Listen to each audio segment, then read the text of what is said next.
నా ప్రేమ లోకం నువ్వే అంటున్నా, నీతో ప్రయాణం ఇష్టమేనన్నా, ప్రేమ తెలిపిన రామ చిలుకను హత్తుకోమన్నా.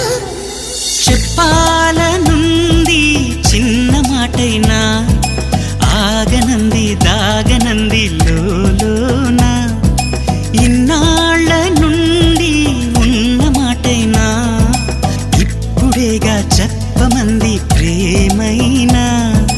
పెదవి కదిలించుకో, మనసే వినిపించుకో, పరదా తొలగించు కొంతైనా.